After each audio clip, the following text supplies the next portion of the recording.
Right. Hey guys, and welcome to Number 9 Farms. Today we are going to be harvesting some of our celery so we can get that in freezer bags. So here you can see how much celery we have, and when it's kind of like tight knit like this helps to keep it where it looks like kind of like the grocery store, because it will still be white in the center.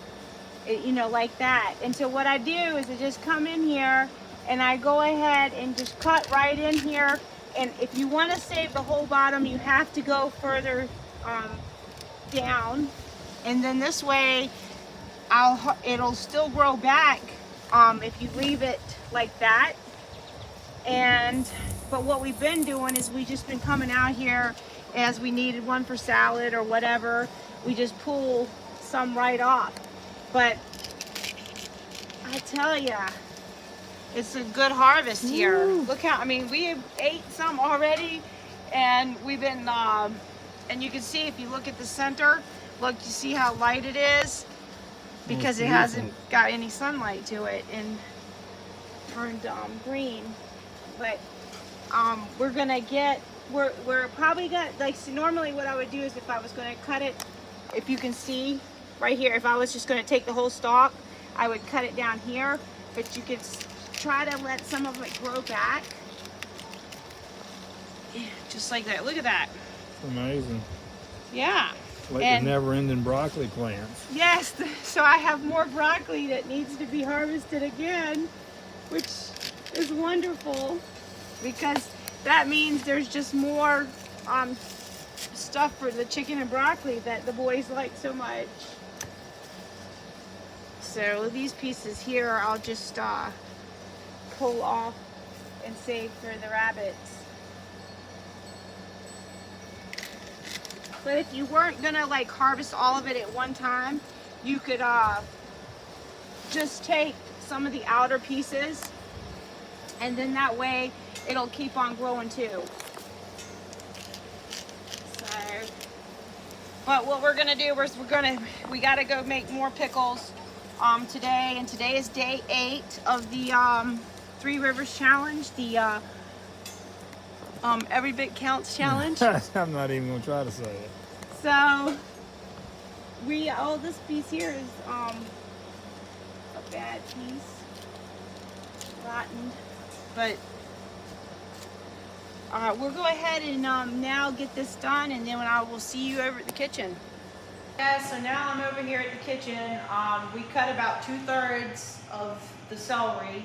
So I'm gonna go ahead and get this processed, and I'm gonna start off now by washing it, and then I'm gonna start cutting it, and I'm gonna put the tops on the freeze dryer trays because I bought those with me as well with the lids, and that way I can go ahead and get those processed tonight and get the celery. I'm gonna be blanching it and putting it in freezer bags because that's easier because we like to make the Holy Trinity. Thanks to Kevin Bolton on PBS. Yes. Thanks. I have washed a lot, and this is what's left now to still wash. So let's move over here to, this is ready to go now. So I'm gonna go ahead and start chopping. And today I'm gonna use a little chopper because I like the holes in this one bigger than the one that I have. I just don't have it on the other leg for the Nimco. So, alright guys, so I got this much cut. This was the whole green pot, or the bucket, and all of this right here. And I'm going to shove some of these in freezer bags so that when I do my broth and stuff in January, because I have the Wide World freezer, I will be using those for that. Just like when you save your scraps to for your broth and stuff, for your bone broth. And now I'm going to go ahead and blanch, but I'm going to pulp some of these with the food processor and get those on the freeze dryer trays. I'm going to be blanching it for 2 minutes. 3 minutes is the normal time, but some of them are a little thin, and it just helps to retain color and some of the nutrients. All right, so it's still day 8, although it's technically day 10, So we didn't get home till 3:30 that night. Making the pickles were actually 3:30 a.m. And after we got home, technically it would have been 4:30 there in the morning because that's on Eastern Standard Time. We're on Central Standard Time. We came home and we put stuff in the freeze dryer. So that's done now. So they got done last night. And we also I put more trays in the freezer of more celery. So I'm still going with the celery. And today I'm going to juice it, make some of my favorite juice. And then I'll probably make 5 days of this because I found out that you can make 5 days and keep it in the refrigerator if you add some vinegar to it. So it does keep, it does turn like a brownish color from the oxidation, but that's okay. And I will finish up with the one that's in the freeze dryer, and then we'll go ahead and get day 9 and 10. Okay, there you go. I got the celery juice all done, and this is what I do, but this is just my let's see, yeah. Okay. So that's what I do right there. So you say this is some celery that I bought at the store, so it says 4 bunches, but since it wasn't, and then I just juice it all, and then I actually add a tablespoon of apple cider vinegar to each jar. So now it'll keep in the refrigerator for usually 5 days. But if you're gonna put them in the freezer, you want to use wide mouth jars, not the regular mouth jars. So that's because they will crack, and you want to leave yourself a bunch of headspace, because if not, when it gets thick and rises up, it'll crack the jar. So leave yourself enough room for expansion if you do freeze it. And then you just take it like out the next morning or whatever and throw it in the refrigerator, and usually it'll thaw out by the next morning. I wanted to come out and show you all the little peppers I picked. So, going too fast here. Those are the blueberry boxes. What are left here? I've been using them to pick and to put the different peppers in. So, all these right in here, the big ones right here in the hod, are all sweet peppers. And then these are the natapino and paprika and the Italian pepperoncini and 1 corbaci. But I haven't even finished picking. I only picked a little bit. My back just completely gets wore out from this. It's hard. I have to come sit, put a little bit up, pick a little bit, and then move on, because I can only take but so much because it's really hard on me. So what he usually does is he comes out and he puts them on a table for me, and then I pick them. But you can see all the peppers for as far as you can see here, back all the way to there. And then over here, of course, all the apples are becoming ready too. So it's like, that's the one thing I've learned about with Michigan. It seems like everything comes ready at one time. So this is and there's all these apples too on that tree right there in front, that big one. They are ready too, the transparents. And the ones that fell on the ground, we went and put in the woods. And then these two, they come ready a little later. And then the crab apple, and then there's another tree there. And of course the bees are doing amazing. So that you can see that. You can see here, the reason the grass is so high is most of the time they don't like it when you get close to them to cut. They don't like the vibration, but you can see how much pollen that they're hauling in because they've got it all on their legs.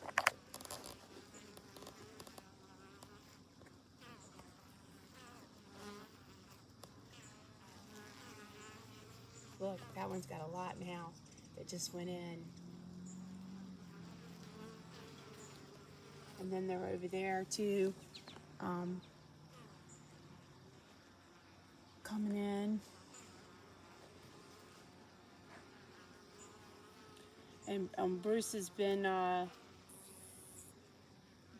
coming out and checking it more often than I have, because I've been so busy trying to make other things for the market.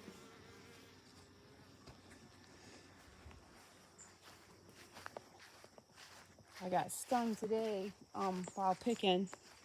One crawled up the pant leg, but that's not unusual. But the tomatoes are over there. We just need some high tunnel help here or greenhouse, because we are so busy that we can't even finish it. We haven't even got the rest of the tomatoes staked up. But I've got a bunch of tomatoes today, which is really good. So if we could just have enough time between markets to get it finished and not work so hard trying to do pickles and everything else, then we could get it done. But we're working on it, so that's a good thing. And so he's got a bunch of them already tied up. And of course, we brought all that stuff with us from North Carolina, so we already had all of that. And they look pretty good. And you can see how big the tomatoes are on them. And so, but there's a whole lot in the tomatillos. One of them is all the way to the top. Let's see. I'll go in here and show you guys. So, but like, look at this tomato plant. This is the subarctic. I told y'all before I do really good with the subarctic. They always do well. And then this one here is the Berkeley tie-dye, which that's one of my favorites. I always do good with the Berkeley tie-dye too. And this is the Wisconsin 55. And then here is, let's see which one. And I'm not as good knowing what they are now because I haven't, this Celebrity, because since I've been out of it as much with the tomatoes, this year I focused so much on peppers, which is a whole nother thing. But this is the tomatillo I was wanted to show you. Look how tall it is. And that's a lot. This is the Wisconsin 55. Those really do well too. You can see how that, and then these are bunched together because what was happening, since they're so tall, as you can see, they were falling over, and with these windstorms that we've had. And even though we're really protected here in this whole little area, we were still getting them to turn over. So, and he left all the ladders here, like these two. You see these two? Like, they're like screaming, hey, go ahead and tie me up, because I really need it.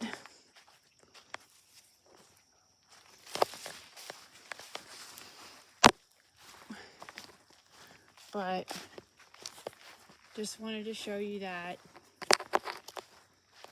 And it's nice and cool here. Literally, you could have on a sweatshirt and be outside.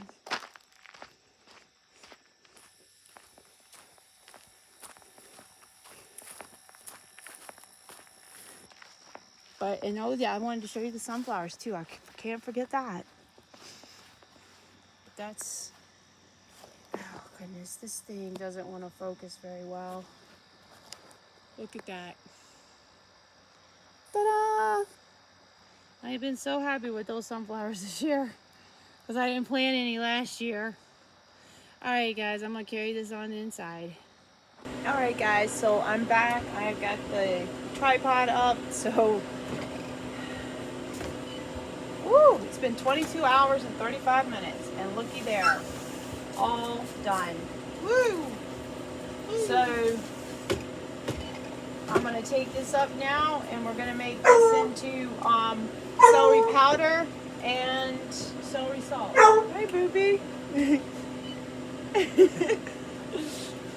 So I'll meet you upstairs. Okay, so I'm up here now, and what I have is the full tray, here, and I'm just going to go ahead and take all of this and put into my food processor.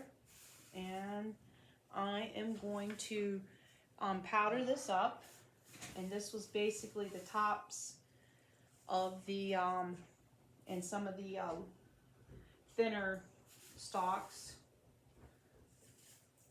And I just basically pulsed it with the food processor at the kitchen that night. And I'm gonna tell you, I didn't come home, like I said, and put all of that up on video because I was so tired, and it was 3:30 in the morning, and we still came home and did put the second trays in the freeze dryer.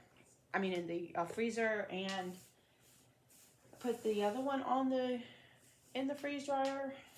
So I got my next load. As soon as I get all this done, my next load can go right in after it defrosts a little bit. So I'm gonna put the whole tray in here, and I'm gonna do Jessica's idea, do the celery salt, and then I'm gonna do the celery powder, because I can use the celery powder in my smoothies and stuff, in my shakes that I make, and my celery juice. So nothing's better than the fresh celery. So that's another way, and I still have lots of celery to go. So let's go ahead and chop this up and see. And this is one I already did right here, so you can see it. This was actually some I dehydrated, and it does have the salt in it. So it looks pretty good. So that's, all right, so let's, did I plug it in?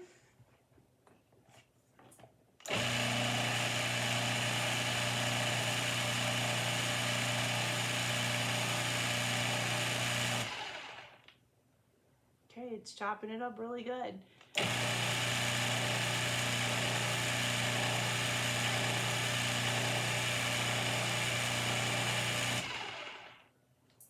Let's see how it looks.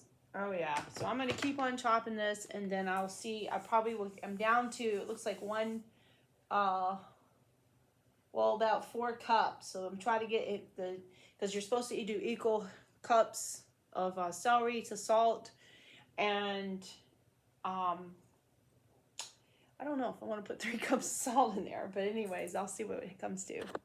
All right, so it's all chopped up here, and I'm down to 2 cups now exactly, with it completely chopped into a powder. So, okay, so I went and got the salt in here, 2 cups, and 2 cups of powder. Nope. There we go. And now it's all mixing. Oh.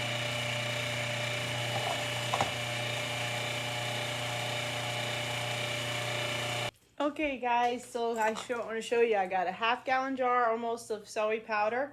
So this could be turned into celery salt if you needed to. And all this celery salt, and this one too. So now I'm going to do the peppers for today. Today is the 11th, and tomorrow we have a farmer's market, and Monday we pick up our packet for the state fair. The state fair starts Monday morning. We start setting up, and it opens at 5 that night, and it goes till 10:30, and then every single day for the entire week it's 10 a.m. to 10:30, but we have to get there like 9. Well guys, this is it. I'm closing out, so that's up till today's day 11, and I'm going to be doing the peppers into the freezer, that whole hod full. So I will see you on day 12.